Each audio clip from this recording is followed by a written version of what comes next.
আসসালামু আলাইকুম। সোহাগ ইলেকট্রনিক্স চ্যানেলের আরও একটি নতুন ভিডিওতে আপনাদের স্বাগতম। তো ভিউয়ার্স, আজকে আমি আপনাদের এই সাইনাসি টেলিভিশনটির সেকেন্ডারি সেকশনে যখন ভোল্টেজ একেবারে পুরোপুরি নীল হয়ে যায়, তো সেটি কি কারণে পুরোপুরি নীল হয়ে যায়, তো সেটি আমি আপনাদেরকে আজকে বোঝাবো। তো ভিউয়ার্স, যারা নতুন তারা অবশ্যই চ্যানেলটি সাবস্ক্রাইব করে পাশে থাকা বেল আইকনটি অন করে রাখুন।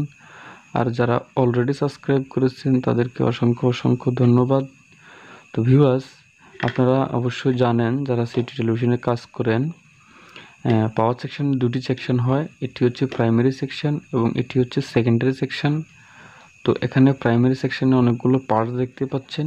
এই প্রাইমারি সেকশনের আপনার এগুলো সব কিছু ঠিক থাকলেই সেকেন্ডারি সেকশন যদি কোনো ভোল্টেজ না দেখায়, এটি একেবারে নীল হয়ে যায়, তো সেটির জন্য আপনারা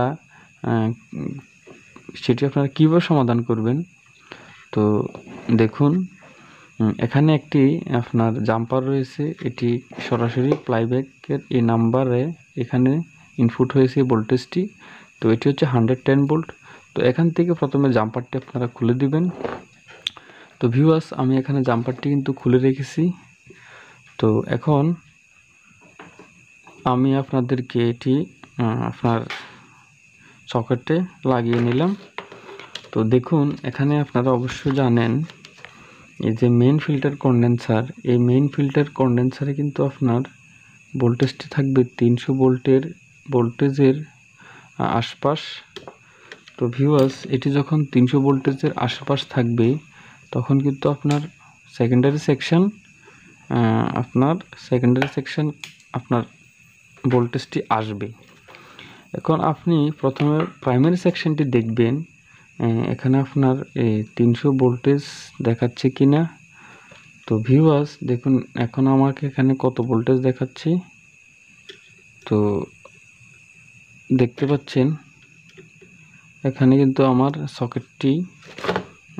সকেটটি কিন্তু লাগানো হয়েছে। তো দেখুন, এখানে আমাকে 280-86 ভোল্টেজের মতো দেখাচ্ছে। তো তার মানে হচ্ছে আমার মেইন ফিল্টার কন্ডেন্সারটি কিন্তু ঠিক রয়েছে। তো দেখুন, আমি ভোল্টেজটি আবারও মেপে নিচ্ছি, 282 দেখাচ্ছে। তো এখানে আমার পাওয়ার ট্রানজিস্টরটি ঠিক রয়েছে, আমার সিরিজ বোর্ডটি কিন্তু শর্ট দেখাচ্ছে না। তো এখন আমি সেকেন্ডারি সেকশনের ভোল্টেজটি কিন্তু মাপবো। তো দেখুন, এটি হচ্ছে গ্রাউন্ডিং কানেকশন। তো এখন সর্বপ্রথম উপরে যে পিনটির ভোল্টেজটি সেটি হচ্ছে 110 ভোল্ট।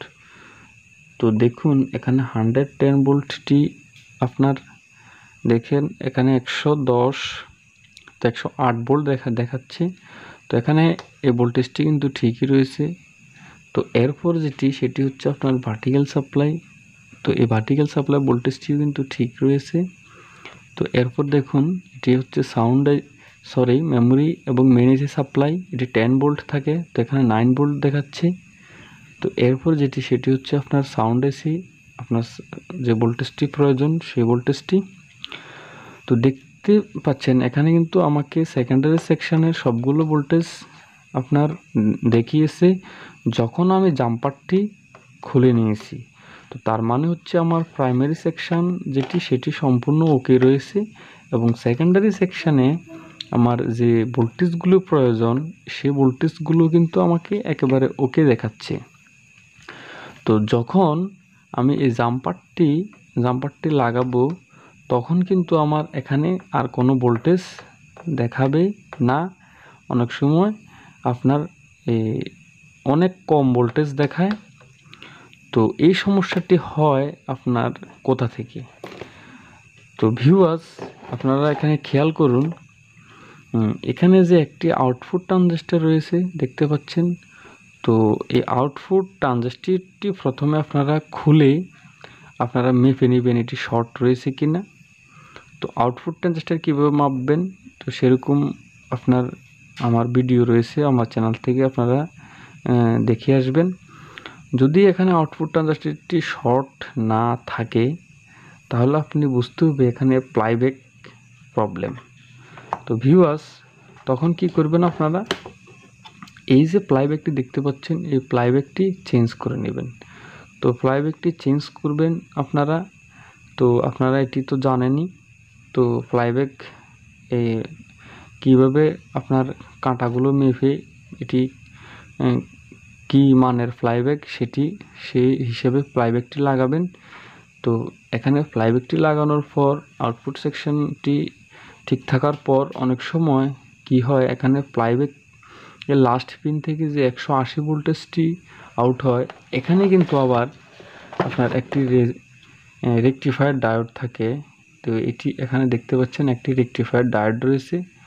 তো এই রেকটিফায়ার ডায়োডটি যদি শর্ট হয় তখনই কিন্তু আপনার সেকেন্ডারি সেকশনের ভোল্টেজটি আপনার ড্রপ হয়ে যায়। তো এই 3টি সেকশন বা 3টি জায়গায় আপনারা চেক করলেই আপনারা সহজেই সমস্যাটি সমাধান করতে পারবেন। তো ভিউয়ার্স, আশা করি বুঝতে পেরেছেন। আর ভিডিওটি ভালো লাগলে আপনারা অবশ্যই লাইক করবেন। আর যদি কোনো মতামত প্রকাশ করার ইচ্ছে হয় তাহলে কমেন্ট সেকশনে কমেন্ট করবেন। আর যারা ভিডিওটি শেষ পর্যন্ত দেখেছেন তাদেরকে অসংখ্য ধন্যবাদ।